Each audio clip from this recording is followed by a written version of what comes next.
That night, while 100 people laughed on my property, I was in the dark in my bedroom. I wasn't invited to my son's party. My name is Mary Johnson. I am 58 years old. I inherited this ranch from my father. I worked it with these hands. I kept it standing when everyone said a woman alone couldn't. And that night, my daughter-in-law posted a photograph on social media with a caption that cut through me like a knife. Our house, our party, our family, my ranch, my blood in every single board. In every fence, in every tree I planted when Robert was just a boy, running barefoot through these yards. But I wasn't invited. I found out from a neighbor who called me, confused. Mary, did you organize that huge party? It looks beautiful from the highway. I didn't organize anything. My son was turning 35 years old. Vivian, my daughter-in-law, decided to celebrate it big. She rented white tents, hired a band, ordered a 3-tier cake. Everything on my land on everything without asking me. I peered through my bedroom window. I saw the colored lights dancing among the trees. I heard the music, the laughter, the shouts of celebration. I recognized some voices, family, friends, people who greeted me at church every Sunday. No one knocked on my door. No one asked, "Where's Mrs. Johnson?" I stayed there sitting on the edge of my bed, my hands resting on my knees. I was wearing my cotton robe and my slippers. I hadn't gotten dressed up. I didn't need to. No one was expecting me. I thought about going down. I thought about walking out the back door, going to where everyone was, and simply showing up, smiling, hugging my son, pretending everything was fine. But something inside me broke. It wasn't just the party. It was that phrase, our house. I grabbed my phone. I opened Vivian's account. There was the photograph. She and Robert hugging in front of the ranch's main entrance with golden balloons behind them. 200 people had liked it. 50 comments. Everyone congratulating them. What a beautiful house you have. What a blessed family. Vivian, you are an incredible hostess. No one knew. No one knew that this house wasn't theirs. I looked at the clock. 11 o'clock and 10 minutes at night. The party was just beginning. The band was playing Sweet Caroline and everyone was singing along. I got up slowly. I walked down the dark hallway of my own home. I went down the stairs without making a sound. I crossed the kitchen. I went out to the service yard. There, next to the laundry sink, is the generator room. My father installed it 30 years ago. I maintain it. I pay for the diesel. I know every wire, every fuse. I open the metal door. The generator hummed constantly, powering the entire ranch, the party lights, the music, the microphone, everything. I placed my hand on the main switch. I took a deep breath and I turned it off. The silence was immediate. The music cut out. The lights went off. Shouts of surprise filled the night. Total darkness. I heard running footsteps, confused voices. Someone shouted, "The power's out." Another said, "Find some candles." I stood there in the entrance of the generator room, my white robe glowing under the moonlight, and then, with a voice I didn't know I still had, I shouted, "I want everyone off my property right now!" The silence that followed was different. It wasn't surprise. It was fear. "You didn't ask my permission for this party. This is my house, my property. Get out of here, all of you!" I saw shadows moving in the dark. I heard murmurs as a woman quietly asked, "Is that Robert's mother?" No one moved quickly. I think they thought it was a joke that any minute I would laugh and turn the lights back on. But I didn't. I stood there firm, my heart pounding so hard I could feel it in my ears. Then I heard Robert's footsteps. I'd recognize them anywhere. Quick, decisive. Mom, what are you doing?" His voice sounded startled and indignant. I didn't answer right away. I let the silence speak for me. I let everyone feel what I felt when I saw that photograph. What I felt when I wasn't invited to my only son's party on my own land. You know what? Sometimes we trust those we love too much. We give them everything. House, land, name, respect, and one day you discover that to them you no longer exist. Have you ever been disappointed by someone you loved? Tell me your story in the comments. I want to read them because what happened that night was only the beginning. What I discovered later made me realize that my son and my daughter-in-law didn't just want my ranch. They wanted to erase me. Robert came running to where I was. I could see his silhouette against the starry sky. He was wearing a white shirt that glowed in the dark, the one I had ironed for him myself the week before when he came to drop off his laundry. "Mom, what's going on? Why did you turn off the power?" His voice didn't sound worried about me. It sounded annoyed. "I want everyone to leave." "Robert, you didn't ask my permission to have this party." "Permission? Mom, I live here. It's my house too." Those words hurt more than the photograph. My house too. As if I were just a tenant. As if those 30 years of caring for every corner, paying every bill, planting every tree meant nothing. But I didn't say anything else that night. I let them go. One by one, the guests began to leave. I heard engines starting. I saw car lights driving away down the dirt road. Some murmured, others laughed uncomfortably. No one said goodbye to me. Vivian walked past me without looking. She was wearing a hot pink dress with embroidery on the neckline, high heels. Her hair was loose and curly. She looked beautiful. She looked like the owner of everything. Robert left with her. He didn't come in to say goodbye. He didn't ask if I was okay. He just got into his truck and they left. I slept poorly that night. Or rather, I didn't sleep. I stayed sitting on the main entrance porch, wrapped in my shawl, watching the sun rise over the fields. And it was there, in that silence of the dawn, when I began to remember how we got here, because there was a time when Robert and I were one.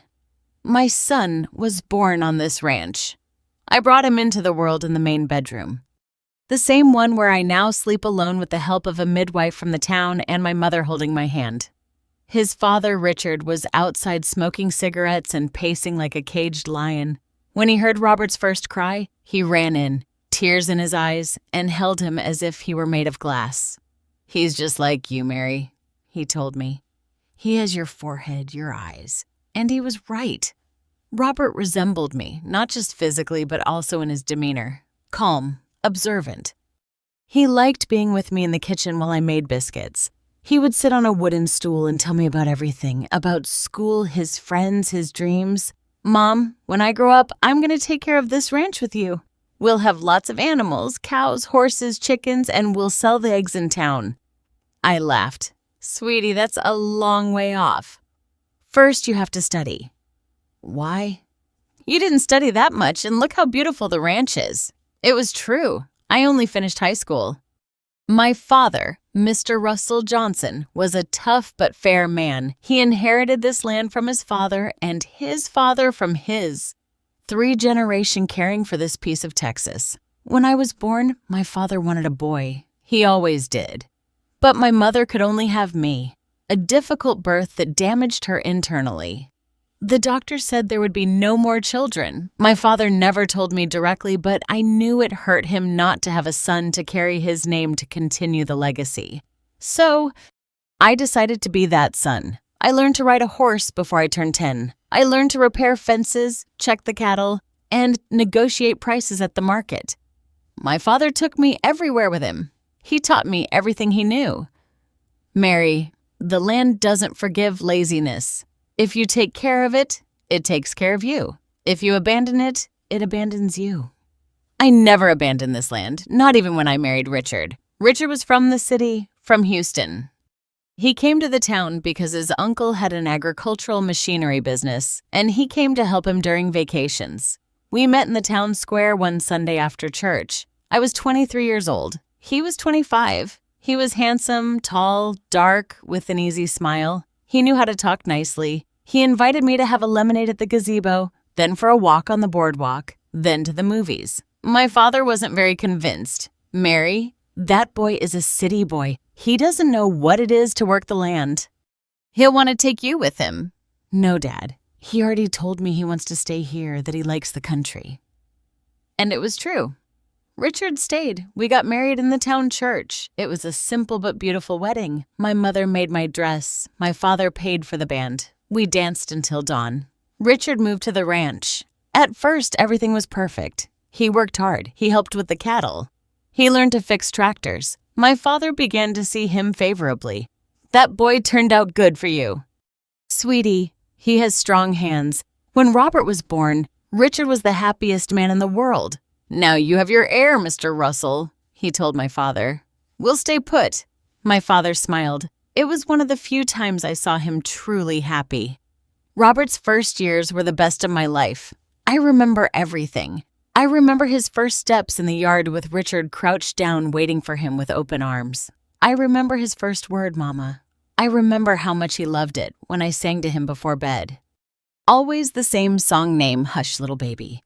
I remember Sunday mornings when we all had breakfast together on the porch. Coffee, sweet rolls, rough-fried beans with cheese. Robert would sit on my lap and I would give him little pieces of cinnamon roll. I remember how my father would carry him on his horse and show him the property lines.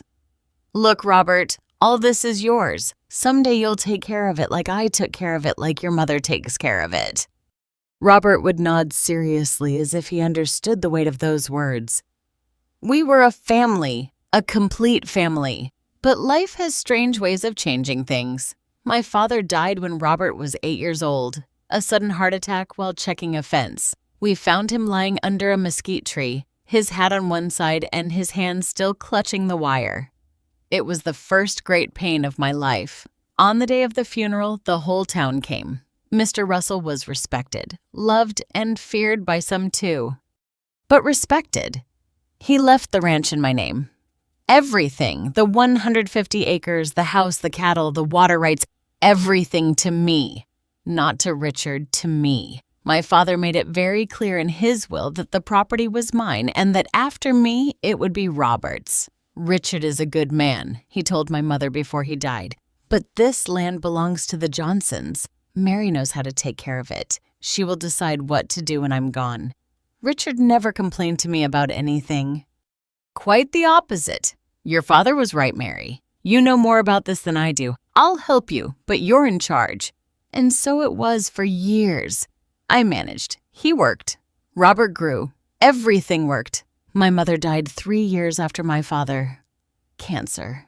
She went slowly, consuming herself like a candle. She spent her last months in her bedroom, looking out the window at the field where she had walked with my father so many times. Take care of Robert, she told me one afternoon, her voice barely a whisper.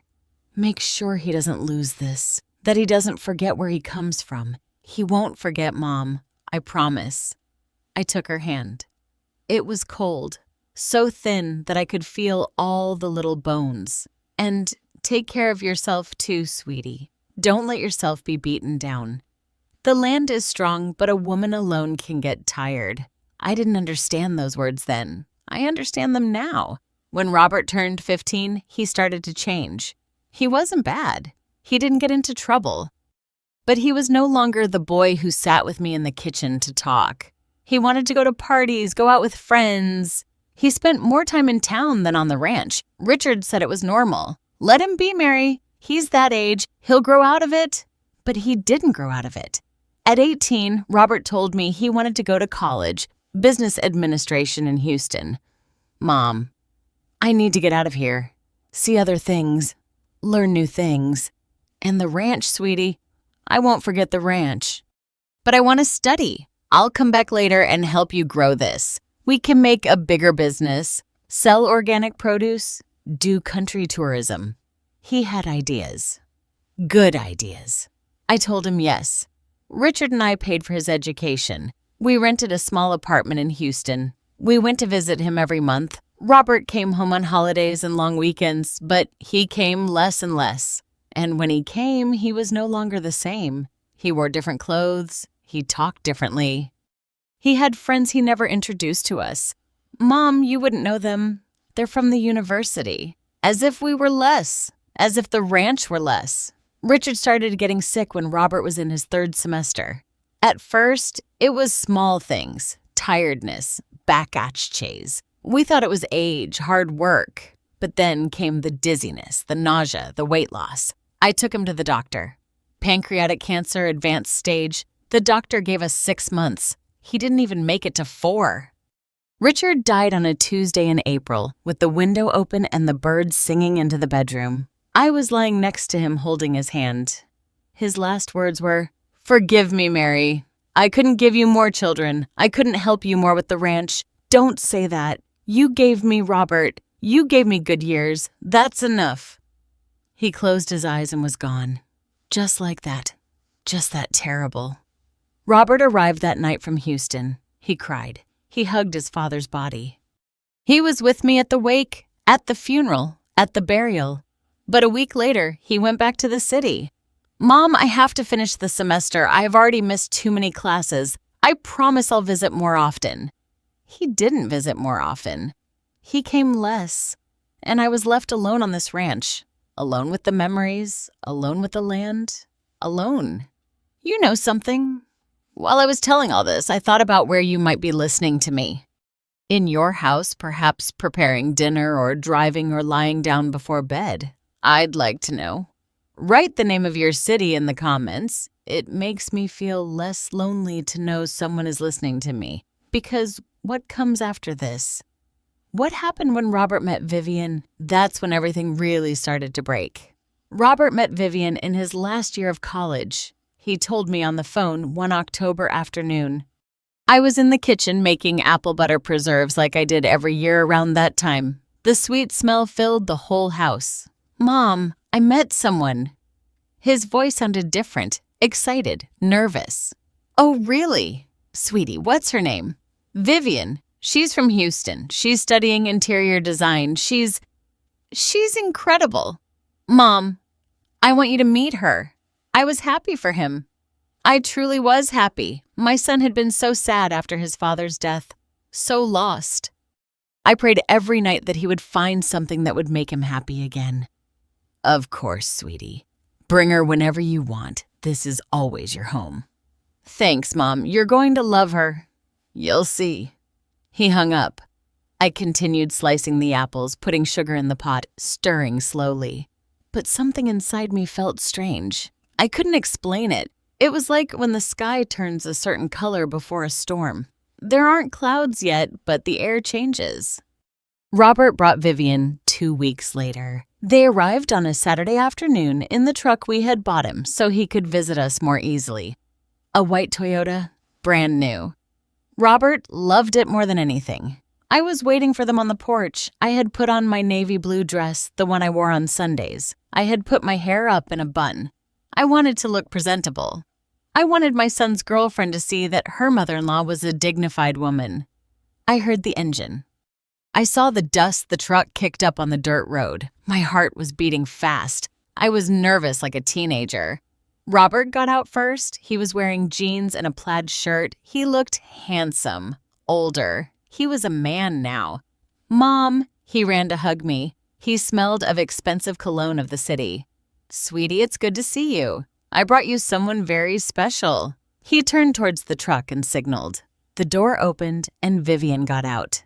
She was pretty, very pretty, thin, tall, with long, straight, mahogany-colored hair, fair skin, and bright pink lipstick. She was wearing a short denim dress and high-heeled sandals that sank into the dirt with every step. She walked towards me with a perfect smile. "Mrs. Johnson, it's a pleasure to meet you. Robert has told me so much about you." She extended her hand to me, a soft hand without calluses with perfectly painted nude-colored nails. I shook it. My hand, hardened by work, looked like that of another species next to hers. "The pleasure is mine." "Vivian, welcome." "Oh, what a beautiful ranch. Robert told me it was big, but I didn't imagine it would be like this. It feels like being in a movie." She laughed, a high-pitched musical laugh. Robert looked at her as if she were a miracle. "Come on in. I already prepared some food. You must be hungry from the drive." "Oh, ma'am, you shouldn't have gone to all that trouble." "It's no trouble. He's my son." We went into the house. Vivian was looking at everything, the thick adobe walls, the high ceilings with wooden beams, the antique furniture that had belonged to my grandmother, the porch with its geranium pots, the kitchen with its wood stove and its large pine table. How authentic everything is. I love this rustic style. It has so much potential. Potential? I didn't say anything. I served the food. I had made barbecue, my mother's barbecue, which she taught me to prepare when I was 12 years old. It takes 32 ingredients and 2 days to get it just right. I served it with red rice, refried beans, and freshly made biscuits. Robert served himself as always, filling his plate to the brim. Mom, nobody makes barbecue like you. I told Vivian she had to try it. Vivian served herself very little. 1 spoonful of barbecue, 2 of rice, no beans. I'm on a diet, she explained, smiling. But it looks delicious. She tried a bite. It's good though. It's a little spicy for me. Spicy? My barbecue isn't spicy. It has chili, yes. But it's balanced with chocolate, almond, cinnamon. It's not spicy. It's deep, complex. Do you want some water, sweetie? Oh, yes, please. Do you have bottled water? I have well water. It's fresh. Very good. Oh, well, that's fine. Robert quickly intervened. Vivian has a sensitive stomach, Mom. The doctor told her it's better to drink bottled water when traveling. I understand. I'll go to town and buy some right now. No, don't worry, Mom. A soda is fine. She drank a Coke. During the meal, Vivian talked a lot. She talked about her career, her classes, a project she was doing to remodel a restaurant in Houston, her friends, the places she liked to go on weekends. She talked about everything except me. She didn't ask anything about the ranch, nothing about what our life was like here, nothing about my family. She only talked about herself, and Robert listened to her, mesmerized. After eating, I showed them the property. We walked through the corral. I showed them the cows, the horses, the chickens.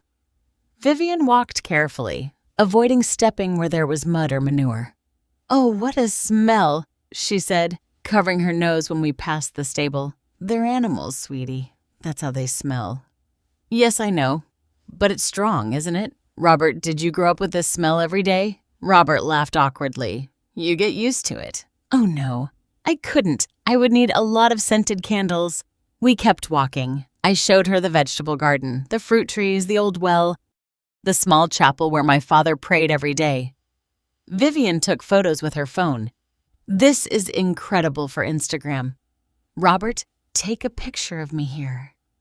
She stood in studied poses, perfect smile, hand on her hip, hair arranged. Take another one of me. I closed my eyes in that one. Robert took photos of her. 1, 2, 10, 20. I watched them from afar, and for the first time in years, I felt old. That night we had dinner on the porch.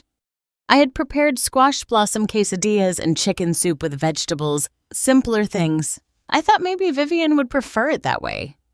She ate a little more than at lunch. After dinner, Robert helped me clear the dishes. Vivian remained seated, checking her phone. In the kitchen, Robert hugged me. What do you think, Mom? She's very pretty, sweetie. Right. She's the most beautiful woman I've ever met. It looks like she loves you very much. And I love her, Mom. I think she's the one. Seriously, I think she's the woman of my life. I stroked his hair like when he was a child. Then I'm happy for you. Really? Do you like her? I hesitated for a second. Only 1 second. But Robert noticed it. What is it? Nothing, sweetie. It's just that I barely know her. I need time. You'll see. You're going to love her when you get to know her better. She's amazing. She's smart, hard work. She has a lot of dreams. She wants to start her own design business, and she supports me in everything. I'm glad, sweetie. Really?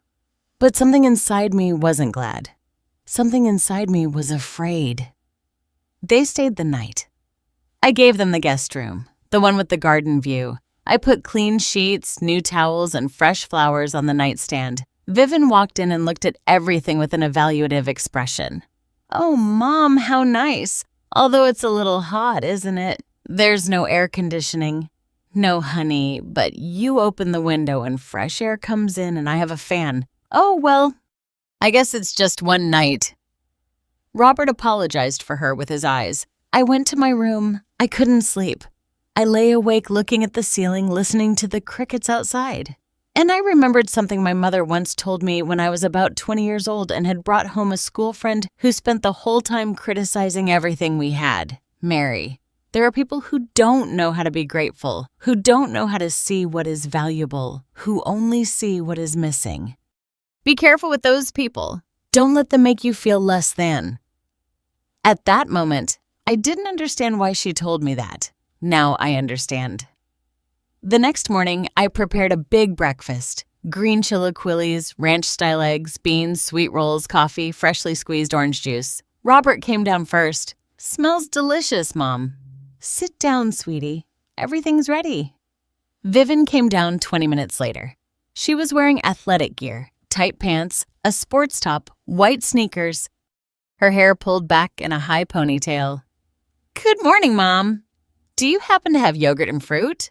I eat light breakfast. I have fruit, papaya, melon, watermelon. Shall I prepare you a plate? Yes, please, but not too much sugar. The fruit doesn't have added sugar, honey. It's natural. Yes, but fruit has fructose. It's sugar, just the same. Robert intervened again. Vivian is very careful with her diet, Mom. She's training for a half marathon. That's great, honey. It's important to take care of yourself. I served her a plate with chopped fruit. Vivian ate with her phone in her hand, checking notifications. Robert devoured his chilaquiles. Mom, this is so good, right, honey? Vivian looked up from her phone. What? That my mom's food is the best? Oh, yes. Yes, it's fine. She went back to her phone. After breakfast, she told me she wanted to see more of the ranch. Robert told me your dad left all this to you. It must be a lot of work to maintain, right? Yes. It's work, but I do it happily. It's my inheritance, my legacy. And how many acres are there? 150? She opened her eyes wide. 150 and it's all yours? Yes. Wow, that must be worth a lot of money. Robert became uncomfortable. Vivian, we don't talk about that. Why not? It's a normal question. Besides, someday it will be yours, won't it? I stayed silent. She continued, I was just thinking, this property has so much potential. You could turn it into a boutique hotel or an event venue. Ranches are very trendy right now for weddings. You could make a lot of money with that. This is not a ranch for events, honey. It's a home, a family house. Yes, but it can also be a business. Robert and I were talking about that. When we finish college, we could move here and start a project, right, honey? Robert nodded, but didn't look me in the eye. And that's when I felt the first fracture. Small, almost invisible, like when a cup falls but doesn't break. It just gets a thin hairline crack that you barely notice, but it's there. And with time, that hairline crack becomes a fissure, and the fissure becomes a break, and the cup ends up in pieces. They left that Sunday afternoon. Robert gave me a long hug. Thanks for everything, Mom. For having us, for the food, for everything. You don't have to thank me, sweetie. This is your home. I know, and I know you and Vivian are going to get along great. You just need to get to know each other better.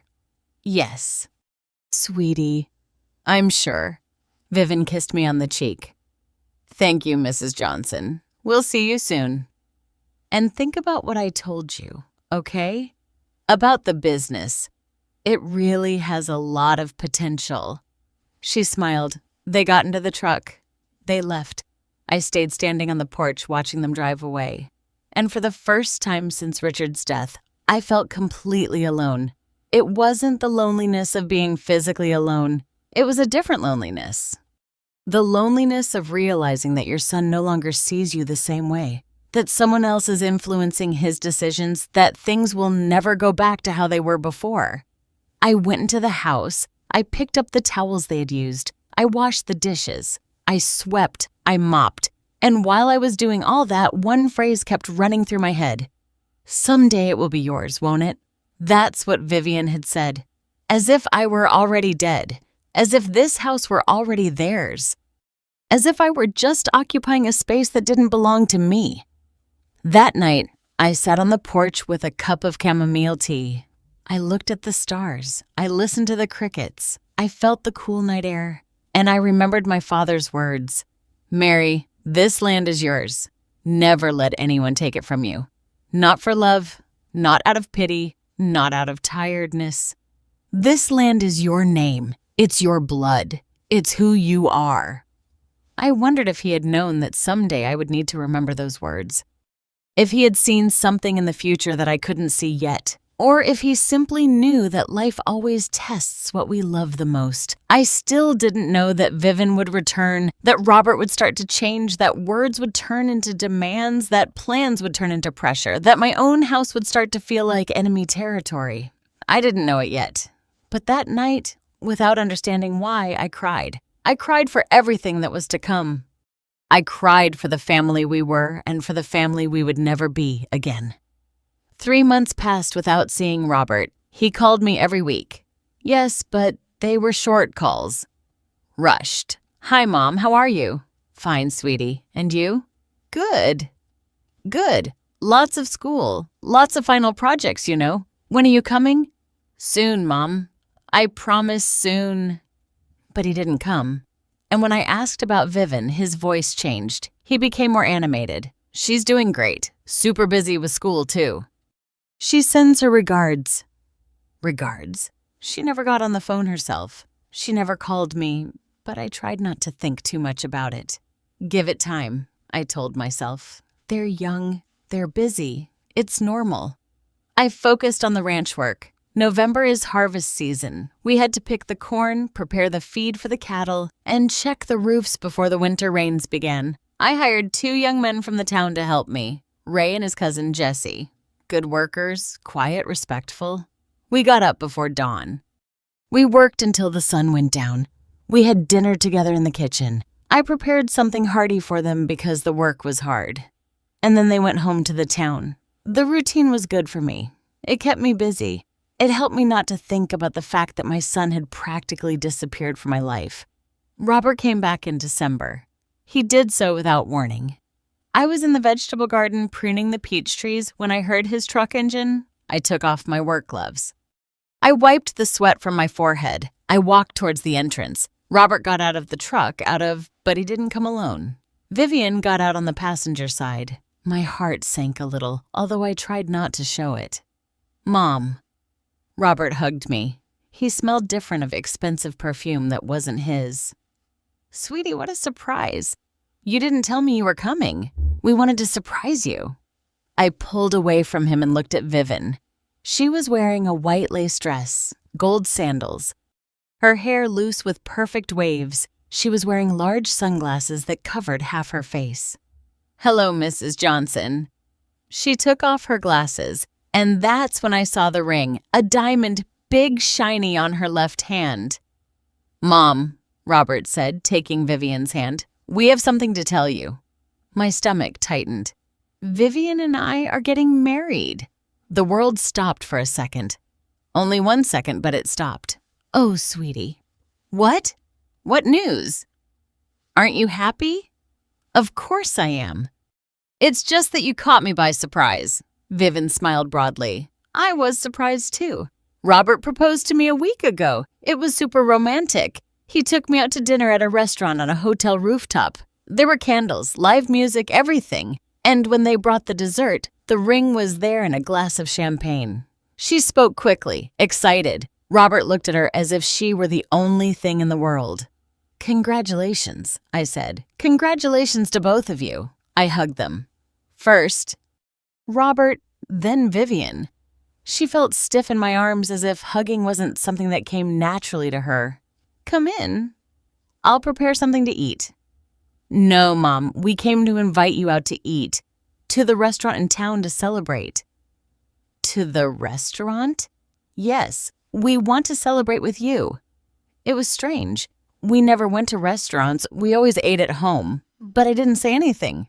Okay, let me change. I put on my navy blue dress again, the one I wore on Sundays. I brushed my hair.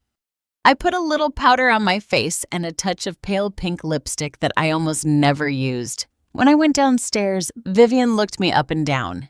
She didn't say anything, but her expression said everything. We went to the only halfway decent restaurant in town, the Inn of Don Joe. A touristy place with red and white checkered tablecloths, cowboy hats on the walls, and a country band that played on weekends. It was Friday. There was a country band. We sat at a table by the window. The waiter came immediately. He had known Robert since he was a child. "Mr. Robert, how good to see you. And Mrs. Johnson, how are you?"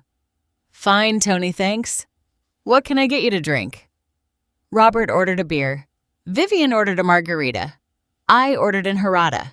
Vivian took out her phone and started taking photos of the place, of her ring, of her and Robert together. "Honey, take a picture of me with the country band in the background. It'll look gorgeous for Instagram." Robert took the photo.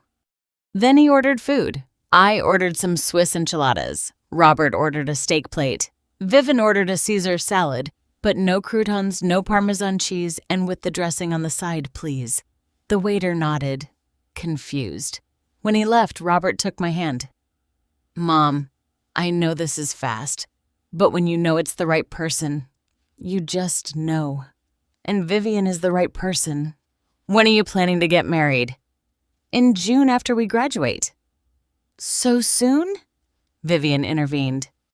"We want to start our life together as soon as possible. We already have a lot of plans. We're going to rent a small apartment in Houston while we find something better. Robert is going to look for a job in his field at some company. I'm going to open my design business. And then later on, well, we'll see." "Later on, what?" They looked at each other. Robert spoke. "Well, we thought maybe we could move to the ranch, not right away, but in a few years when we have everything more established." There it was again, that idea, moving to the ranch. "The ranch is your home, sweetie. It always has been. You can come whenever you want." "Yes, but we're talking about moving in, living there, doing projects, modernizing things a bit." "Modernizing?" Vivian got excited. "Yes, Mom. The ranch is beautiful, but it needs a lot of improvements. For example, the bathrooms are very old. They could be remodeled. And the kitchen, too. We could put in an island, new appliances, porcelain tile floors. And the porch would be amazing with some modern outdoor furniture like wicker or something." She talked as if it were already hers, as if I were no longer there. "The ranch is fine as it is," I said. "It's a traditional house. It doesn't need to be modern." "Oh, ma'am, but things change. Everything is more functional, more practical now. And besides, if we want to start a business there, it has to look good. It has to be Instagram-worthy. I don't want to start a business." Silence. Robert squeezed my hand. "Mom, they're just ideas. Nothing is certain. It's still a long way off." "Yes," Vivian said. "They're just ideas." But her tone said something else. It said, "This is going to happen whether you like it or not." The food arrived. We ate in an awkward silence. Well, they ate. I just moved the food around on my plate. Suddenly, I wasn't hungry anymore. The country band came over to our table. A song for the happy couple. Robert smiled. "Yes, play I Will Always Love You." A knot formed in my throat. That was Richard's favorite song. The one we sang together at parties. The one we played at his funeral. The band began to play. "If I should stay, I would only be in your way, so I'll go. But I know I'll think of you every step of the way." Robert hugged Vivian. She rested her head on his shoulder. They looked happy in love, and I, sitting across from them, felt completely out of place, like a stranger in my own son's life. When the song ended, Robert paid the band $500. I had never seen Robert spend so much money on something like that. "Where did you get that $500, son?" "From work, Mom. I'm tutoring younger students. They pay me well." That's good, but something didn't add up. Robert had never been good at saving money. It always went on going out. Gas, meals with friends. Where had he gotten the money for a diamond ring? For expensive meals for country bands? I didn't ask. I didn't want to seem nosy. I didn't want Robert to think I doubted him. So, I kept quiet. I always kept quiet. After lunch, we went to the ranch. Vivian wanted to show Robert some ideas she had. They walked all over the house with a notebook and a pen. Vivian was writing things down. Here, we could knock down this wall and make it a whole open plan space. This room would be perfect for a master suite with a walk-in closet and full bathroom. And this bedroom? Oh, this would be ideal for the baby's room. She stopped. She looked at me. She smiled. Someday, right, ma'am. Someday. Someday, I repeated, but my voice sounded hollow. Robert was excited.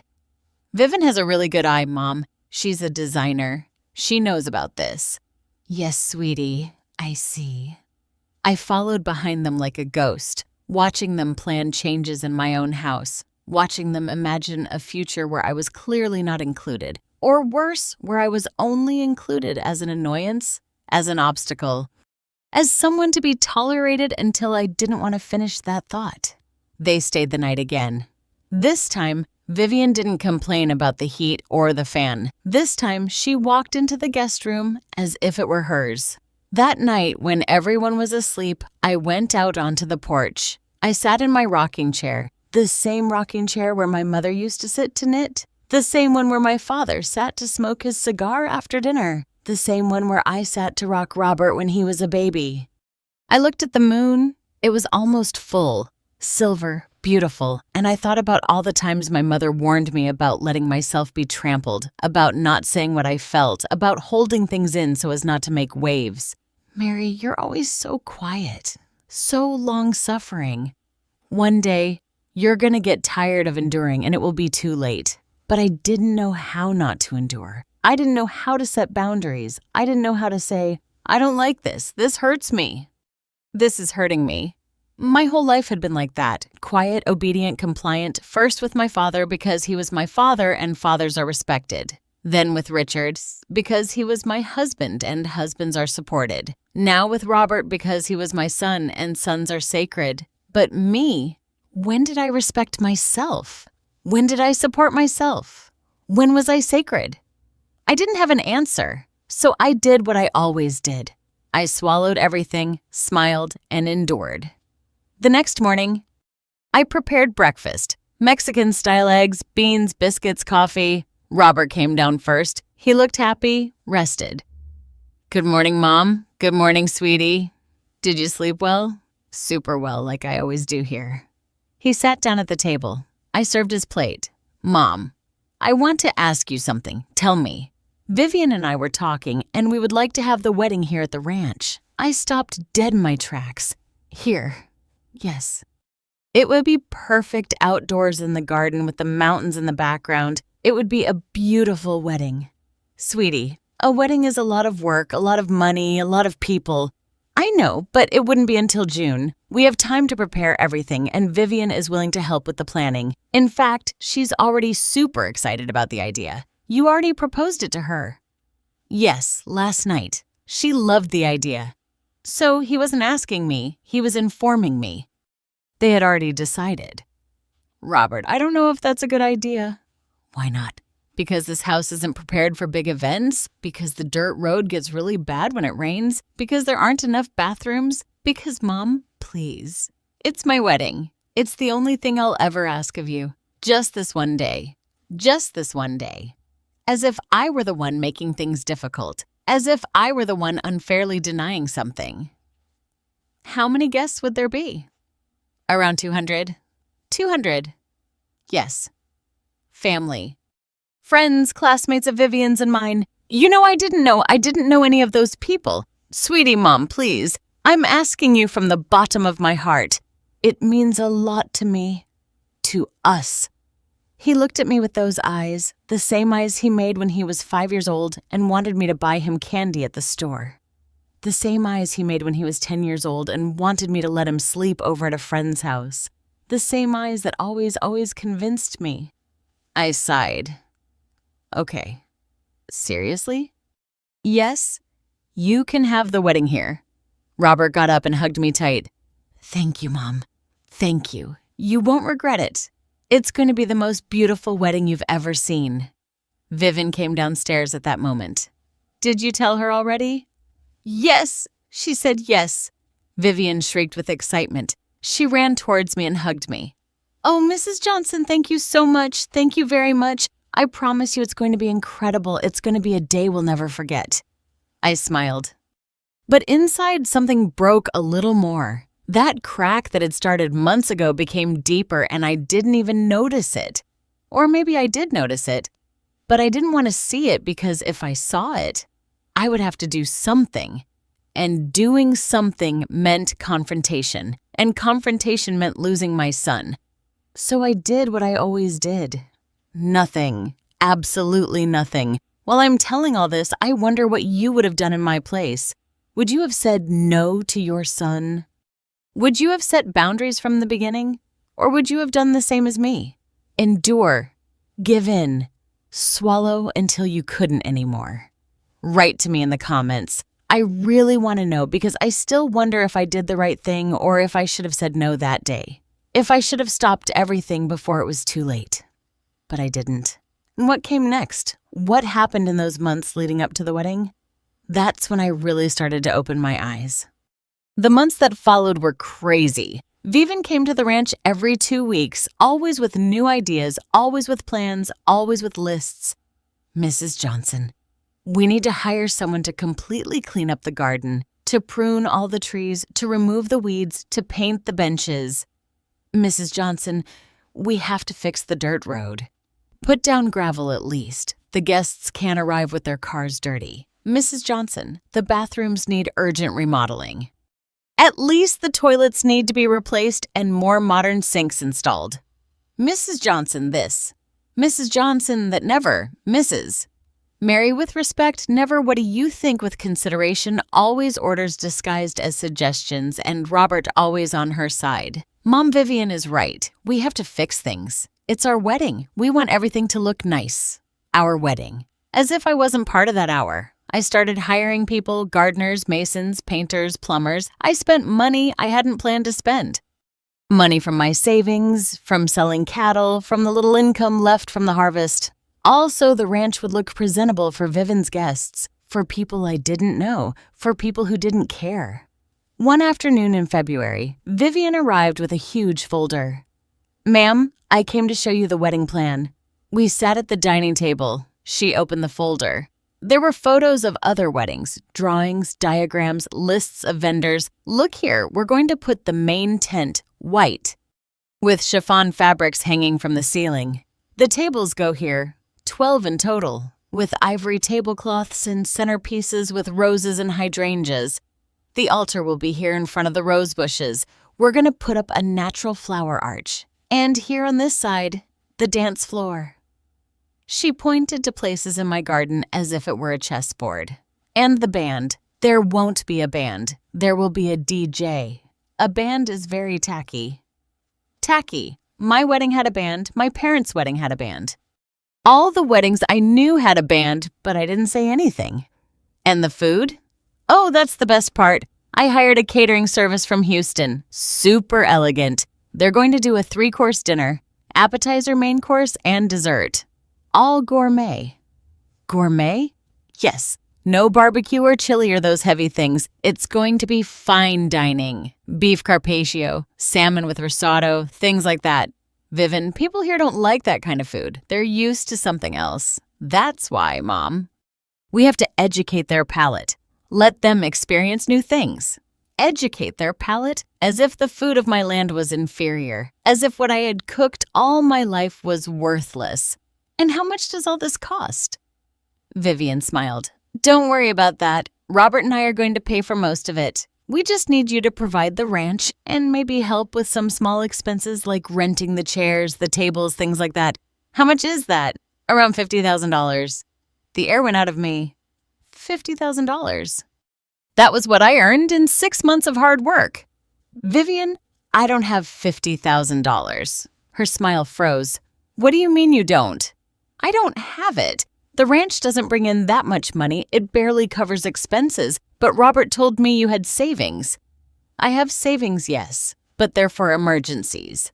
For the veterinarian, for repairs. Ma'am, your son's wedding is an emergency. The way she said it, cold, hard, as if I was being selfish. I'll see what I can do, I finally said. Thank you, Mom. I knew we could count on you. She got up, gathered her folder, and left. She didn't even stay for a cup of coffee. She didn't even ask how I was. She just came to ask for money. That night I called Robert. Sweetie, I need to talk to you. Tell me, Mom. But make it quick because I'm heading out with Vivian. It's about the wedding. Vivian says they need $50,000 from me. Oh yeah, those are expenses we can't cover ourselves. But it's not that much, Mom. You have your savings. Those savings are for emergencies, Robert. This is an emergency. It's my wedding. I'm only getting married once. But sweetie, Mom, please don't do this to me. Don't make me feel guilty for wanting to have a nice wedding. Vivian is already super stressed with everything. I don't want her to think my family doesn't support her. Your family? As if I were the enemy. Okay, sweetie, I'll see what I can do. Thanks, Mom. I knew I could count on you. I love you very much. He hung up. I was left with the phone in my hand and I cried. I cried because I was giving everything. My house, my money, my peace. And yet, I felt like it wasn't enough. The following week, I went to the bank. I withdrew $50,000 from my savings. I watched my account drop almost to zero. I gave the money to Vivian. She didn't even thank me. She just said, "Perfect. Now we can move forward with everything." And she continued checking her phone. March arrived with a lot of work. The gardeners came every day. They cut down trees that had been there since before I was born. They uprooted flowers that my mother had planted. They put in new grass that wasn't native to the region and needed a lot of water. The masons remodeled the bathrooms. They tore out the old tiles that my father had put in with his own hands. They put in cold white, personality-less ceramic tile. The painters painted the entire house. Vivian chose the colors. White. Everything white. It's more elegant, she said. The walls that had been mustard, terracotta, and sky blue were now white. The ranch no longer looked like the ranch. It looked like a hotel, cold, impersonal, perfect for Instagram. But it was no longer my home. One day in April, while the painters were working, I decided to go to town. I needed to get out of there. I needed air. I needed to be away from the noise, the sawdust, the smell of paint. I went to Mrs. Lupe's fabric store, a small store that sold a little bit of everything. I had known Lupe since I was a child. She was my mother's friend. Mary, what a miracle to see you here. Oh, Lupe, I'm running away from my own house. I laughed, but it wasn't a happy laugh. I heard your son is getting married. How exciting. And how is everything? Well, we're getting there with a lot of preparations. Lupe looked at me intently. And how are you? Something in her tone disarmed me. It wasn't gossipy curiosity. It was genuine concern. Tired? I admitted. You look tired. Sit down.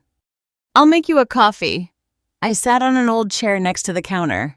Lupe brought me a hot, sweet coffee with a touch of cinnamon. Have you gotten to know the girl well? Yes, Vivian is different. Different good or different bad? I didn't know how to answer. Lupe sat next to me. Look, Mary, I don't get involved in anyone's life, but I've known you since you were a little girl, and I see you worried, sad, like you're carrying something very heavy. It's just, I don't know, Lupe. I feel like I don't recognize my son anymore. I feel like that girl changed him. Or maybe he was always like that and you didn't want to see it. Her words hit me like cold water. What do you mean? That sometimes we give our children so much that they get used to it. They think everything belongs to them, that everything is owed to them. And when you don't give them what they want, they get angry as if you were the bad guy. I looked down. Lupe was right. You know what my mother told me when I got married? She continued. She told me, Lupe, don't lose yourself in marriage. Don't become so much a wife, so much a mother, so much a daughter-in-law that you forget who you are. And I didn't listen to her. I lost myself. I became everything for everyone. And when I wanted to recover myself, it was too late. I got divorced. My children barely talked to me. And here I am alone in this store. She took my hand. Don't do the same, Mary. Don't lose yourself. We sat in silence drinking coffee. Two tired women. Two women who had given too much. When I returned to the ranch, it was almost night. I saw movement in the house, lights on in places where lights shouldn't be. I went inside. Robert and Vivian were in the master bedroom. My bedroom. They had boxes. They were packing things. What are you doing? Robert turned around. Oh, Mom, we were just about to talk to you about this. About what? Vivian spoke. Mom, This bedroom is the largest one, the one with the best view, and we thought it would be perfect for the bridal suite. Bridal suite? Yes, on the wedding day, Robert and I are going to stay here. And later when we come to visit, this will be our bedroom. This is my bedroom. I know, Mom. That's why we're packing your things. We can move them to the room next door. It's smaller, but it's still fine. Besides, you don't need that much space. I froze. I couldn't believe what I was hearing. Robert, do you agree with this? My son wouldn't look me in the eye. Mom, it's just a bedroom. It's not a big deal. It's not just a bedroom. It's the bedroom where your father was born, where my parents died, where I've slept all my life. Mom, please don't be dramatic. Dramatic? Get out of my bedroom, both of you, now. My voice came out louder than I expected. Vivian was startled. Robert became serious. Mom, out. Leave my things where they are and get out of here. Vivian grabbed her purse. Whatever you say, Mom, but I don't understand why you're getting so upset. We're just trying to help. She left the room. Robert stayed standing in front of me. Why did you talk to her like that? Because she's going too far, Robert, and you're letting her. It's called making compromises, Mom. Giving in, sharing. I have given in. I have shared. I have given everything I have. And what have I received in return? Nothing. Only demands. Demands. I'm asking you to let me use a bedroom. It's not just the bedroom, Robert. It's everything. It's my house. It's my money. It's my life. Everyone is taking it. No one is taking anything from you. You're exaggerating. I'm not exaggerating. I'm opening my eyes. We stared at each other. For the first time in months, I held my son's gaze, and what I saw there frightened me. I didn't see the child I held in my arms. I didn't see the teenager who hugged me before going to school. I saw a man who no longer recognized me, who no longer respected me, who only saw me as an obstacle. Robert left the room without saying anything else. I heard the front door open and close. I heard the truck engine start. I heard them drive away. And I sat on my bed in my bedroom, and I cried like I hadn't cried in years. I couldn't sleep that night. I stayed awake, looking at the ceiling, thinking about everything, about how I had gotten here, about how I had allowed this to happen, about all the times I said yes when I wanted to say no, about all the times I swallowed my anger to keep the peace, about all the times I made myself small so that others could feel big. And I understood something. I understood that my silence hadn't bought peace. It had bought my own destruction. The next morning, I found something. I was cleaning the living room when I saw Vivian's notebook. She had forgotten it when they rushed out. It was open on the dining room table. I didn't want to read it. It wasn't right. But something pulled me. I walked closer and I read post-wedding change list.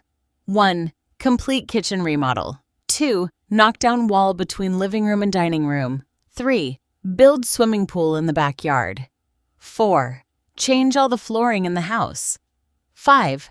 Sell cattle and convert stables into lofts for rent.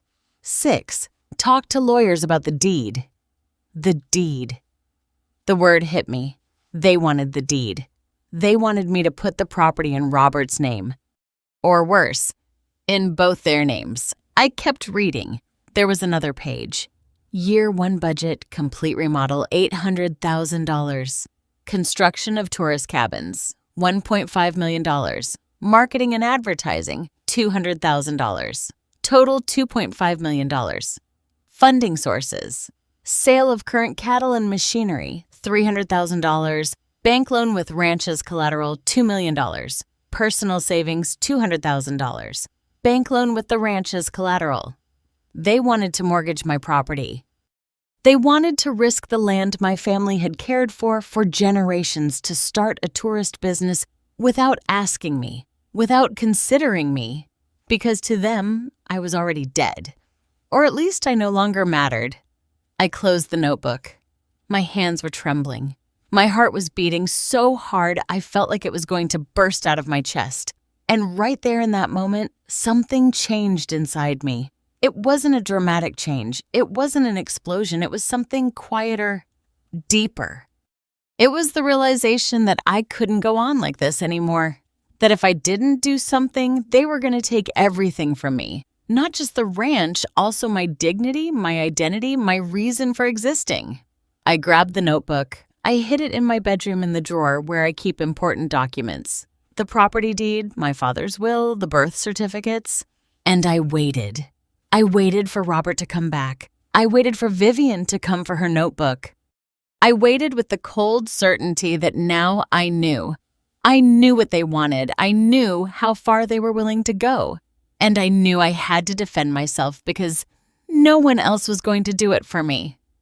Robert returned 3 days later. He came alone without Vivian. He arrived as if nothing had happened, as if we hadn't fought, as if he hadn't told me I was exaggerating. "Hello, Mom. I was in the kitchen preparing beans. I didn't look up. Hello. Are you still mad?" "Still? I'm not mad, Robert. I'm disappointed." "Mom, come on, don't be like that." I came to apologize. Now I looked at him. He was wearing a new shirt. Expensive. One of those sold in the malls in Houston. Leather shoes. A watch I hadn't seen before. "Where did you get the money for those clothes?" He became uncomfortable. "Vivian gave them to me for the wedding. She wants me to look good." "Ah," I continued stirring the beans. Robert sat at the table. "Mom, I know things have been tense. I know Vivian is sometimes intense. But she does it because she wants everything to be perfect. Because she loves me. Because she wants to build a future with me. A future where? What? Where do you want to build that future? Here on the ranch? Well, eventually. Yes, we already told you eventually. And what about me? You're still here, Mom. No one is kicking you out, but you're displacing me. We're not displacing you. We're just adapting things, modernizing so we can all live comfortably." "Robert," I said, pointing to the drawer. "I have Vivian's notebook." He turned pale. "What notebook?" "The one she forgot here. The one with all her plans, her lists, her budgets." He fell silent. "I saw everything, sweetie. I saw that you want to mortgage the ranch, that you want to sell the cattle, that you want to change everything. Mom, they're just ideas, future plans. Nothing is decided. Nothing is decided. You have budgets, you have dates, you have funding sources. That doesn't sound like ideas. It sounds like decisions." He ran his hand through his hair, nervous. "Okay. Yes, we do have plans. Plans to start a business here, but it's for the best. So the ranch generates money so you don't have to work so hard, so we can all have a better life." "I don't want a better life, Robert. I want my life, the one I've built, the one I inherited from my father, the one I've taken care of all these years. And haven't you thought about me? About my future? I don't want to live off the land. I don't want to spend my life planting corn and taking care of cows. I went to college. I have other goals. Then go and pursue them, but not with my property. It's my inheritance, Mom." There it was, the truth. What had been underneath everything? "Your inheritance," I repeated slowly. "Is that what I am to you? An obstacle between you and your inheritance?" "I didn't say that. You just did." Robert stood up. He paced back and forth across the kitchen. "Mom, you don't understand. Vivian and I have dreams. We want to do big things, and this ranch can be the beginning. But you're clinging to everything as if the world hasn't changed. This is the 21st century. Things aren't done the way your dad did them anymore. My dad did things with dignity, with respect, without owing anything to anyone. And he died with nothing. He died with a property that barely made ends meet." Those words cut through me like knives. Your grandfather died with honor, with his land free, with his name held high. He didn't owe any bank. He didn't depend on any business. He didn't have to smile at tourists to eat. Well, I don't want to live like that. I want more. More what, Robert? More money, more things, at what cost? At whatever cost is necessary. We stared at each other. And in that moment, I saw it clearly. My son was no longer my son. He was another person. Someone I didn't know, someone I hadn't raised. Or maybe I had. Maybe I had raised him exactly like this. Giving him everything, asking for nothing, not teaching him the value of sacrifice, not showing him that important things are earned, not inherited. Maybe this monster in front of me was my fault. "Go away," I told him. "What?" Go away. Get out of my house, Mom. Go away, Robert. Go with Vivian. Go pursue your dreams. But without me, without my land, without my blessing, you can't be serious. I've never been more serious in my life. Robert grabbed his keys. You're making a mistake. You're pushing us away. And when you realize you were wrong, it's going to be too late. Maybe, but it will be my mistake. My decision, not yours. He stormed out, slamming the door. The silence that remained afterward was deafening. I sat down at the kitchen table. The beans had run out of water. They were stuck to the bottom of the pot, ruined like everything else. No one came that night. Robert didn't call. Vivian didn't call. Nothing. I stayed sitting on the porch, my shawl over my shoulders, looking at the stars, and I thought about my father, about what he told me on my 15th birthday. We were riding horses, touring the property lines, he on his brown mare, I on my spotted horse. Mary, he said, someday all this will be yours, and it will be difficult because people will want to take it from you. Some with bad intentions, others with good intentions. But in the end, everyone will want your land. And you have to be strong. You have to know how to say no, even if it hurts, even if it costs you. Because if you lose this land, you lose your history. You lose who you are. At that moment, I was 15. I didn't understand anything. I thought my dad was exaggerating. Now I was 58 and I understood perfectly. The following days were strange. I continued with my routine. I got up at dawn. I fed the animals. I watered the vegetable garden. I cooked. I cleaned.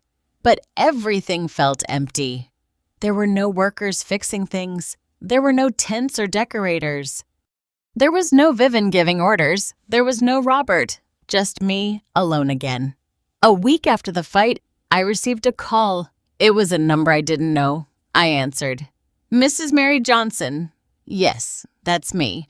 This is attorney Alan Willis from the law firm Smith & Associates. I am calling on behalf of Robert Johnson and Vivian Sanchez. My blood ran cold. What do you want? Mr. Johnson and Ms. Sanchez have hired me to initiate a legal process for an accelerated distribution of the inheritance. As we are informed, you are the owner of a 150-acre ranch in High Point. Accelerated distribution. What does that mean? It means that your son is requesting that the part of the inheritance that corresponds to him be granted to him in advance. That's ridiculous. My son has no inheritance while I'm alive. Ma'am, I understand your annoyance, but you don't understand anything. Tell my son that if he wants something from me, he should come and tell me to my face. I don't negotiate through lawyers. Mom, I suggest you also hire legal representation. Could I hung up? My hands were shaking. My own son was suing me. He was taking me to court for my own land. That afternoon, I went to town. I looked for the only lawyer I knew, Mr. Miles, an older man who had helped my father with some paperwork years ago. I told him everything. He listened to me in silence, taking notes occasionally. When I finished, he sighed. Mrs. Johnson, legally your son doesn't have much of a case. The property is in your name. You have no obligation to distribute anything while you are alive. And according to what you tell me, the deed is clear. Everything is yours. So he can't take anything from me. He can't take the property from you, but he can make your life impossible. He can initiate lawsuits that drag on for years. He can make you spend money on lawyers. He can wear you down emotionally. And what can I do? 2 things. First, don't sign anything. Nothing. Even if Robert comes crying, begging, threatening, do not sign any document. Second, make a will, a clear, specific one where you decide exactly what happens to the property when you're gone. I already have a will. My dad made it when he died. That will says everything is for me and then for Robert, but you can change it. You can put conditions. You can even leave it to someone else if you decide. The idea surprised me. Leave it to someone else. Who? I had no other children. I had no siblings. My parents were dead. Richard was dead. Only Robert was left. But did that Robert deserve my land? Think about it, Mrs. Johnson. And in the meantime, we'll respond to that lawyer. We'll make it very clear that there is nothing to distribute here. I left the office with an enormous weight on my chest. I walked aimlessly through the town streets. I passed through the square. There were children playing, couples walking hand in hand, families sitting on benches eating snow cones. Everyone seemed happy. Everyone but me. I sat on a bench under a laurel tree and I cried. I cried because my son had betrayed me. I cried because the family I had built was falling apart. I cried because I was tired. So tired. An older woman sat down next to me. She didn't say anything. She just pulled a clean handkerchief from her purse and gave it to me. "Thank you," I whispered. "You're welcome, honey. Whatever it is, it will pass. Everything passes." I don't know if this will pass. Everything passes, the good and the bad. That's life. She sat next to me for a while longer in silence, just keeping me company. When she got up to leave, she said, "You are not alone, honey, even if you feel like it. You are not alone." She left. I never knew her name, but her words stayed with me. You are not alone. That night, back at the ranch, I took out the property deed. I placed it on the dining room table. I read it completely. Every word, every clause, it was all there. My family's history, the names of my great-grandfather, my grandfather, my father, and now mine. 4 generations caring for this land, working it, loving it, defending it. And now, was I going to be the one to lose it? The one to hand it over to someone who only saw business in it? No, it wasn't going to happen. I grabbed the deed. I put it in a safe I had bought that afternoon, a small metal safe with a combination. I hid it in my bedroom closet behind the old sheets where no one would think to look. And I swore to myself, no one is going to take this from me. No one. 2 weeks later, the wedding date arrived. June, the month Robert and Vivian had chosen. But there was no wedding. Not on my ranch. Not with my blessing. Robert called me only once. "Mom, you still have time to fix this. To be reasonable, the wedding is in 2 weeks. We can forget everything that happened. Start over." "Forget that you sued me. Mom, that was Vivian's lawyer's idea. I didn't want it to come to that." "But you let it come to that because you didn't give me a choice. There are always choices, Robert. You chose the worst one, so there won't be a wedding. Not in my house." "Fine, then we'll have it somewhere else.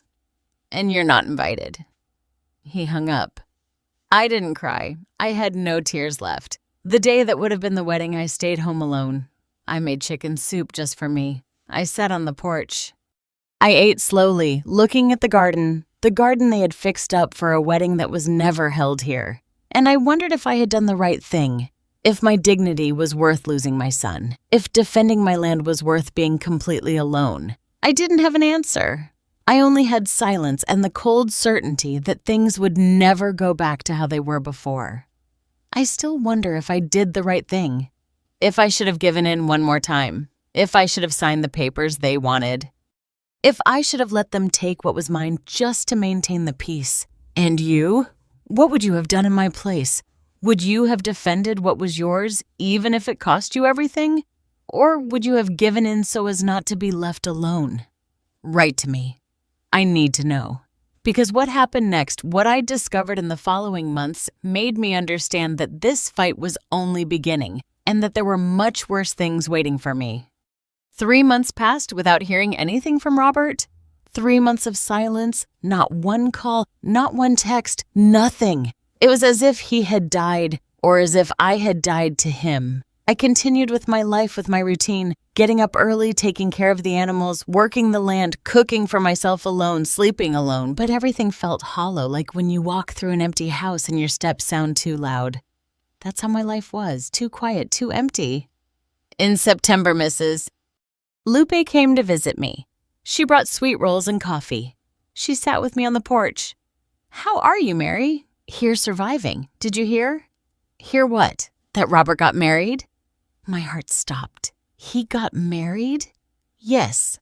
2 weeks ago, it was a big wedding at an event venue in Houston. The rumor spread all the way here. And how did you find out? My niece works there at the event venue. She showed me photos. She took out her phone. She showed me. There was Robert. He was wearing a gray suit. He looked handsome, happy, smiling. And next to him, Vivian with a huge white dress, long veil, bouquet of white roses, perfect. There were more photos, the ceremony, the guests, the cake, the party, everything that would have been on my ranch. But it wasn't. It was somewhere else without me. I'm sorry, Mary. I thought you should know. Thank you, Lupe. I kept looking at the photos. My son had gotten married and I wasn't there. He didn't invite me. He didn't look for me. He didn't care. Lupe took my hand. It's not your fault. Then whose fault is it? His? Hers? Life's? I don't know, but it's not your fault. We sat in silence, drinking coffee, eating sweet rolls, two women who had lost too much. I couldn't sleep that night. I stayed awake looking at the photos over and over again. Robert looked so happy, so complete, as if he lacked nothing, as if he didn't lack me. And I wondered, when did I stop being important to him? Was it when he met Vivian? Was it when he went off to college? Was it when his father died? Or was he always like this and I didn't want to see it? Maybe my son never needed me as much as I thought. Maybe I was the one who clung, the one who didn't know how to let go, the one who made her son her whole life. And when he wanted to have his own life, I didn't know where to stand. In October, the first letter from the bank arrived. It was a white envelope, formal, with the Bank of America logo. I opened it. Dear Mrs. Johnson, we hereby inform you that a process for a mortgage loan application has been initiated on the property located at... I read the rest with trembling hands. Robert had applied for a loan using the ranch as collateral, $2 million. The bank was requesting my signature as the legal owner. If I didn't sign within 30 days, the bank would proceed to... I didn't finish reading. I called Mr. Miles. Mrs. Johnson, this is serious. Do not sign anything, absolutely nothing, but we need to act fast. What do?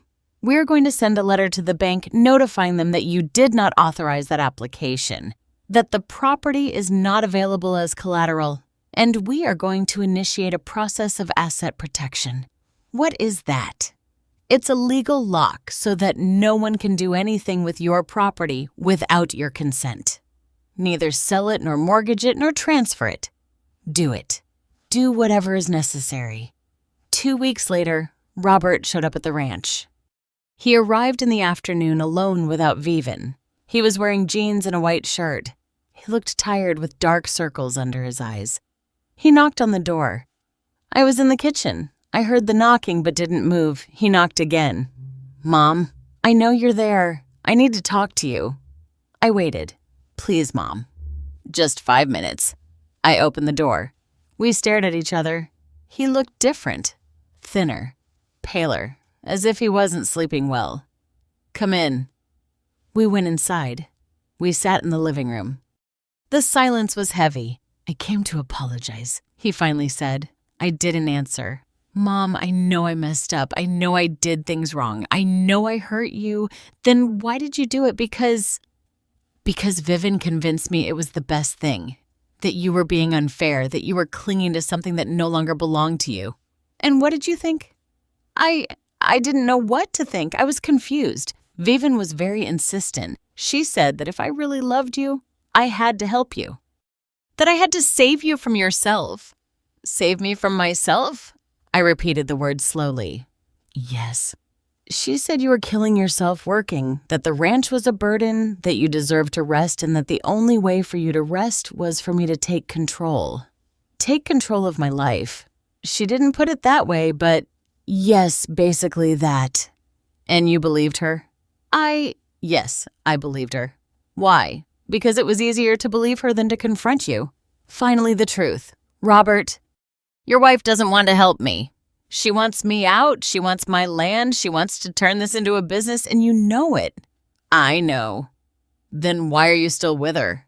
He ran his hands over his face. Because I love her, Mom. Because she's my wife. Because I made a commitment. And your commitment to me, the one you made when you were born, doesn't that count? It's not the same. You're right. It's not the same. I gave you life. She just gave you a ring. Robert looked down. I came to ask you to sign. What? The bank papers. We need that loan, Mom. We need the money to start the business. To make something of our lives, you're going to make that business with my property. It's my inheritance, not while I'm alive. Then what do you want me to do?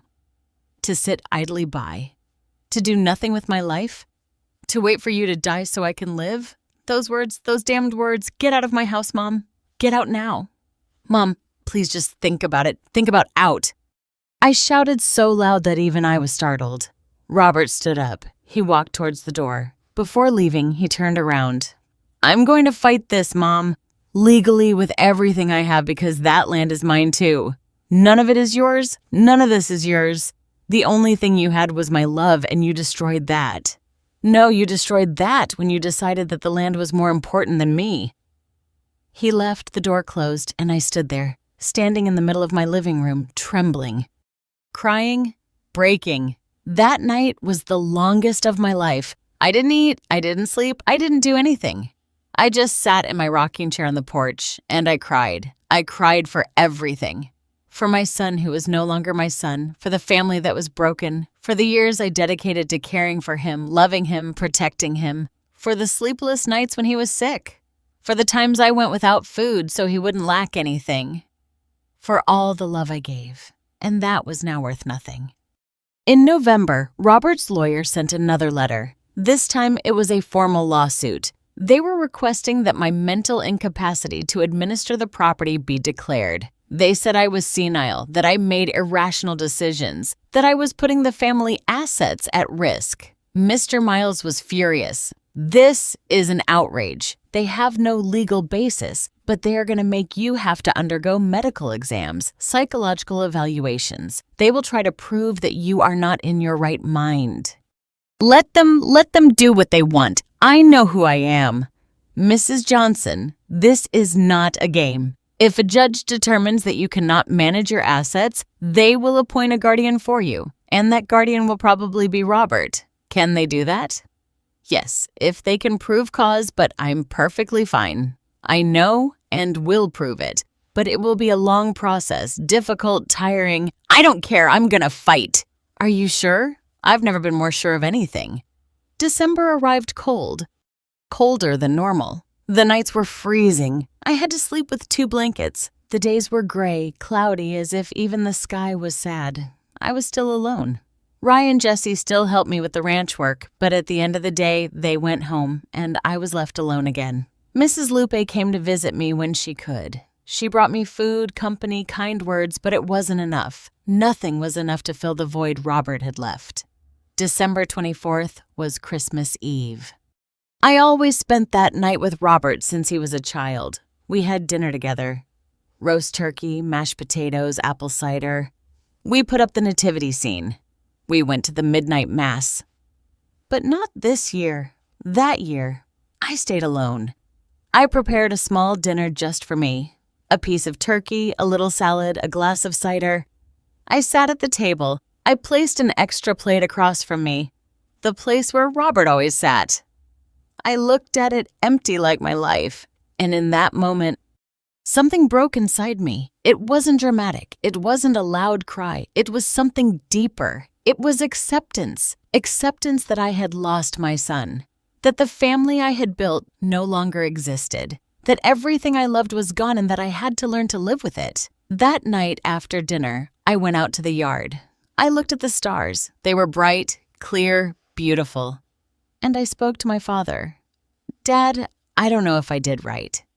I don't know if defending this land was worth losing everything else, but it's the only thing I know how to do. The only thing you taught me. Not to let myself be beaten down. Not to give away what is mine. To have dignity, even if it hurts. The wind blew softly as if it were an answer. I hope you are proud of me, because I don't know if I am. I went into the house, I locked all the doors, I turned off all the lights as I got into my bed in my bedroom, in my house, on my land. And even though I was completely alone, even though I had lost everything I loved, even though my heart was broken into 1,000 pieces, at least I still had my dignity. At least no one had taken that from me. At least I knew who I was. And that in the midst of all the darkness was something. It was the only thing I had left, but it was something. What I didn't know that night, what I couldn't imagine, was that life had a very particular way of serving justice. That the things Robert and Vivian did to me, the lies, the betrayals, the attempts to steal from me, were going to come back to them in ways they never expected, because life always collects its debts. Always. January arrived with a strange clarity, like when a storm passes and the air smells different, cleaner, fresher. I felt different too. I was no longer angry. I was no longer sad. I was at peace. A cold peace, yes, but peace nonetheless. I made a decision. I went to Mr. Miles. I want to change my will. Are you sure? Completely. I sat across from him. I took out a paper where I had written everything in my own handwriting. The ranch is not going to Robert. The lawyer raised his eyebrows. And who will it go to? To a foundation. One that cares for historical properties, that keeps them as they are, that doesn't turn them into businesses. Mrs. Johnson, I don't want my land to become a hotel. I don't want them to destroy it. I'd rather it belong to no one than to someone who doesn't respect it. Can Robert fight that? Let him fight, but he won't win because the property is mine and I decide. The lawyer nodded slowly. Very well. We'll do it. February. Robert found out. I don't know how. Maybe his lawyer investigated. Maybe someone told him, but he found out. He arrived at the ranch furious, this time with Vivian. They knocked on the door. They banged. They shouted, "Mom, open up! We need to talk!" I was inside, calm, drinking coffee. I didn't open it. "Mom, I know you're there. Open the damn door!" Vivian shouted too. "Mom, you can't do this. It's illegal. That property belongs to Robert." I peered through the window. I saw them there, desperate, furious. Robert kicked the door. Vivian was crying or pretending to cry. I wasn't sure. This isn't going to end here. We're going to sue you. We're going to take everything from you. I laughed. I couldn't help it.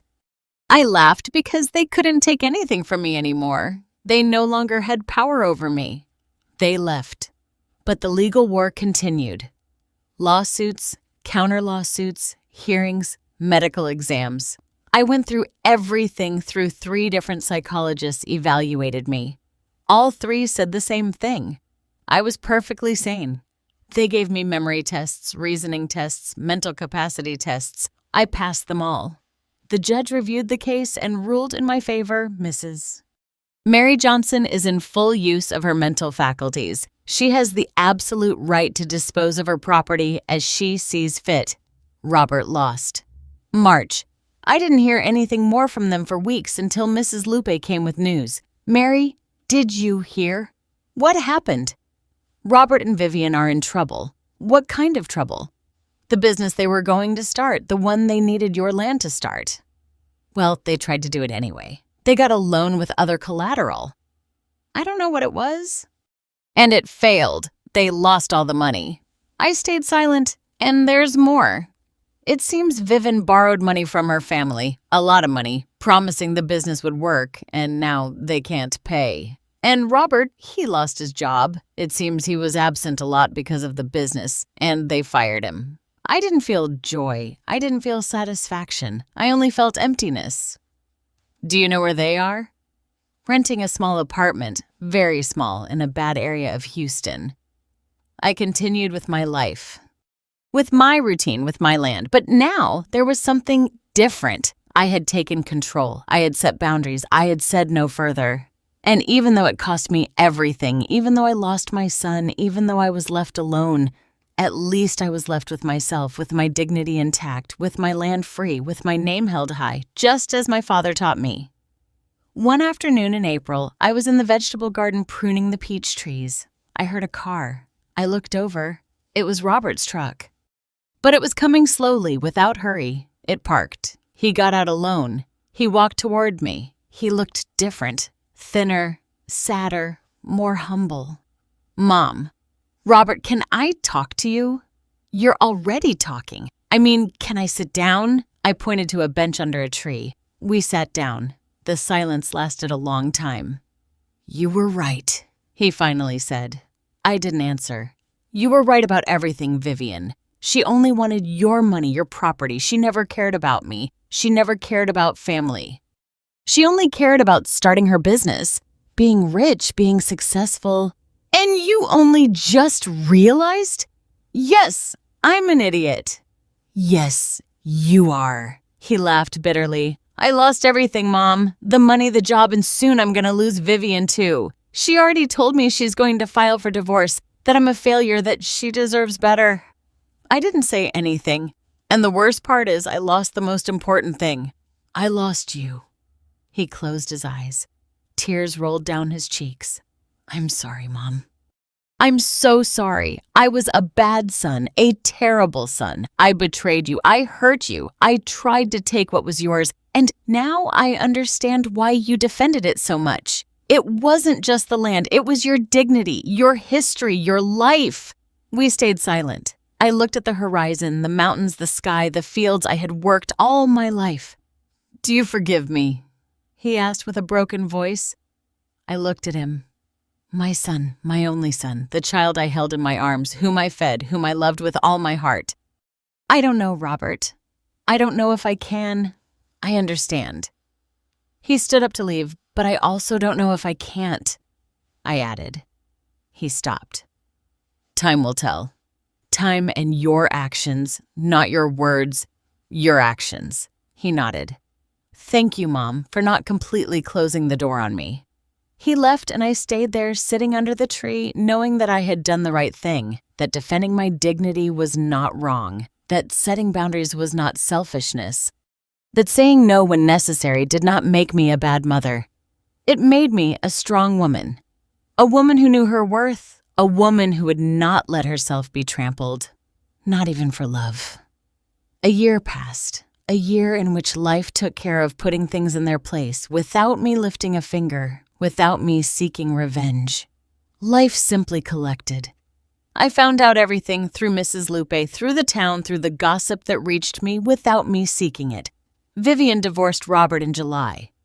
They weren't married for even a year. She left with another man, an older one, with money, with an established business, a real estate developer from Houston. She left Robert with the debts, all of them, the loans they took out together, the credit cards, everything. She left the way she came, Lupe told me, with nothing. Well, no. She took everything she could. Robert had to sell the truck we bought him, the one he loved so much. He had to move into a rented room. No kitchen, no living room, just a bed and a shared bathroom. He worked at whatever he could find, as a delivery driver, as a waiter, as a helper at a hardware store. He was no longer Mr. Robert Johnson, the college graduate. He was just Robert, another young man trying to survive. Vivian, for her part, didn't fare much better. That developer she left with turned out to be married. His wife found out. There was a scandal, shouting, fighting, lawsuits. Vivian ended up on the street without the developer, without money, without a reputation. Her family, the one that had lent her money for the business that never worked, closed their doors to her. We don't want to know anything about you anymore. You shame us. She had to go back to her mother, an older woman who lived in a small house on the outskirts of Houston. Vivian, the interior designer, the one who was going to be successful, the one who thought she owned the world, was now cleaning other people's houses with the same hands that before only served to take pictures for Instagram. Someone from the town saw her. They told me about it. She was at the grocery store, Mary, buying the cheapest things, wearing old clothes without makeup, without anything. She no longer looked like the girl we knew. I didn't feel pity, but I didn't feel joy either. I only felt balance, life collecting what is owed. Robert came to see me in September. He knocked on the door humbly. Mom, can I come in? I let him in. He sat at the kitchen table, the same place where he had eaten 1,000 times as a child. Do you want coffee? Yes, please. I served him. We stayed in silence for a while. How are you? I asked him. Bad, but alive. And Vivian? She left. She divorced me. I guess you already knew. Rumors reached me. He nodded. Mom, I came to tell you that you were right about everything. Vivian never loved me. She just wanted what you had. And I was so stupid that I didn't see it. Or I didn't want to see it. Why didn't you want to see it? Because it was easier to believe her lies than to face the truth. Because it made me feel important, successful, like I was somebody. You were always somebody, Robert. You were my son. That was enough. Not for me. I wanted more. I wanted to be rich, important, admired, and I lost the only thing that was worthwhile. You. His voice broke. You once called me selfish. You called me stubborn. You said I only thought about myself. And now, years later, while I'm alone in that horrible room, I see that same emptiness in my gaze. The same emptiness I saw in Vivian's eyes when she left me. Life always collects its debts, Mom. Always. We stayed silent. I slowly drank my coffee. He looked at his hands that now had calluses, hands that now worked for real. What are you going to do now? I asked him. I don't know. Keep working, pay off the debts, try to rebuild my life. But without tricks, without shortcuts, without trying to take anything from anyone? That's good. Do you think you can ever forgive me? I looked him in the eyes. I forgave you a long time ago, Robert. What I don't know is if you can forgive yourself. His eyes filled with tears. Every day I wake up with that question. Robert kept coming. Not often, once a month, sometimes every 2 months, but he came. He no longer asked for anything. He no longer demanded anything. He just came to drink coffee, to talk, to help me with something when he could. It wasn't like before. It was never going to be like before, but it was something, a small connection, thin as a thread. But it was there. In December, I received another piece of news. Vivian was sick. I don't know exactly what, with something with her liver. Something serious. She needed treatment, expensive medicine, care. Her mother couldn't do it anymore. She was very old, very weak.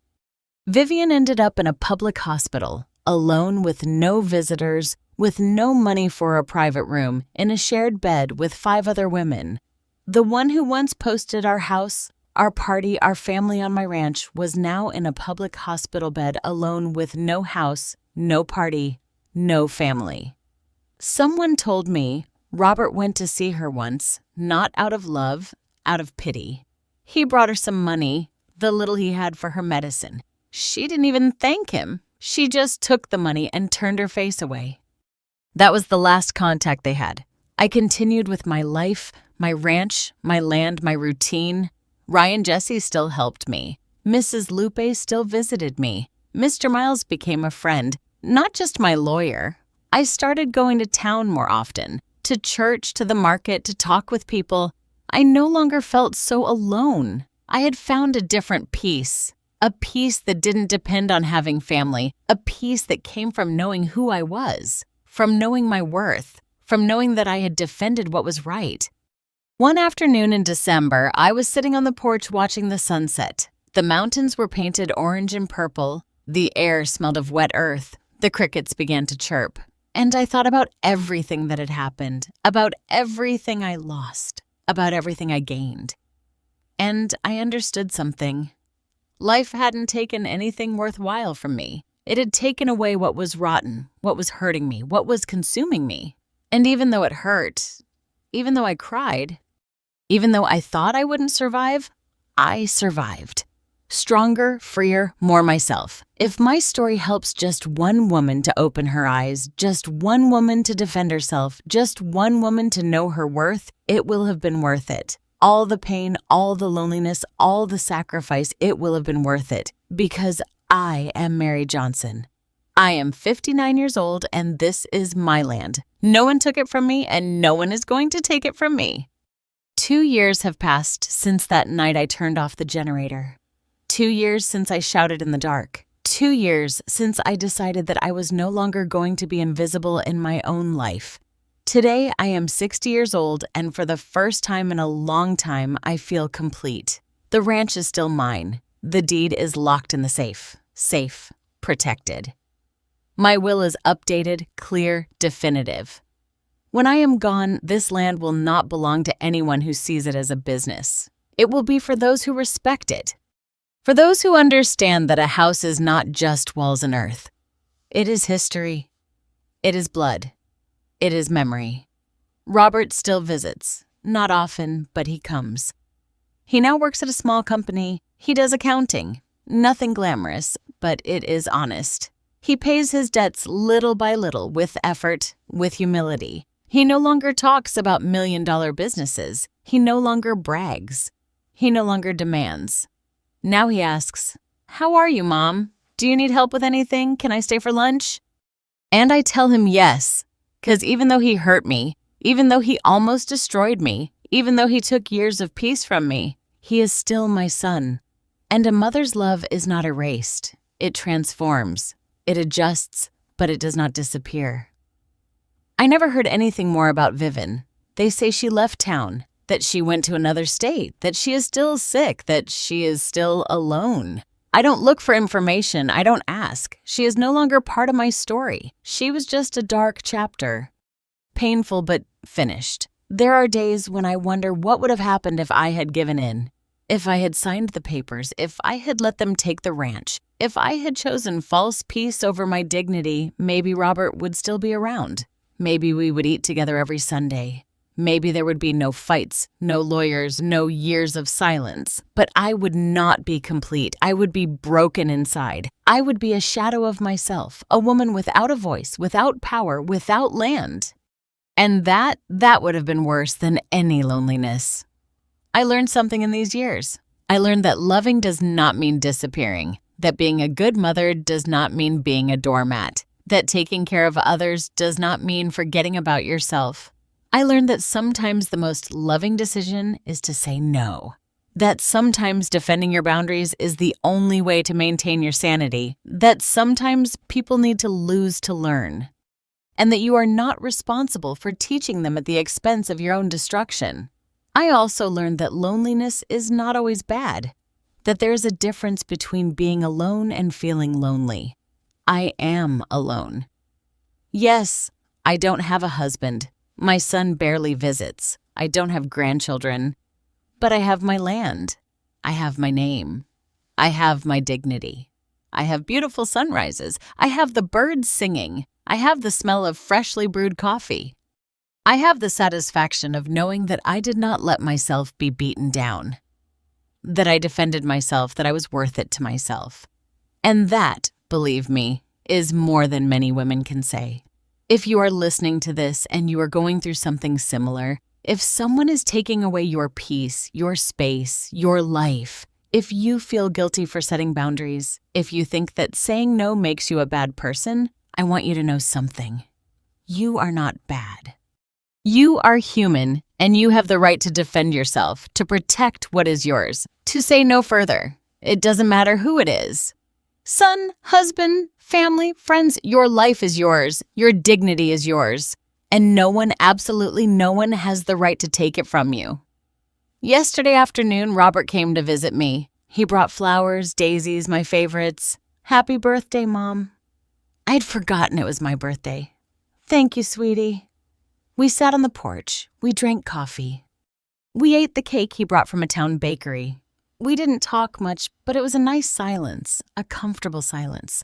Not like before when the silence was full of unspoken things. Now it was a silence in peace. Before leaving, he hugged me. Thank you, Mom. For what? For not giving up. For teaching me that there are things more important than money. For saving me from myself. I stroked his hair like when he was a child. You're welcome, sweetie. But the one who saved you was you. I just saved myself. He left and I stayed there on my porch, on my ranch, on my land, watching the sunset behind the mountains, painting the sky orange, pink, purple, like a watercolor, like a perfect ending to any given day. This has been my story. The story I kept to myself for too long. The story I needed to tell, not to complain, not to seek pity, but so that other women know that they can do it, that they can defend what is theirs, that they can survive loss, that they can be strong without being mean, that they can love without losing themselves. If my story touched your heart, If something I said resonated with you, subscribe and turn on the notification bell to hear more stories of women who transform their pain into wisdom. Every day, one woman, one life lesson.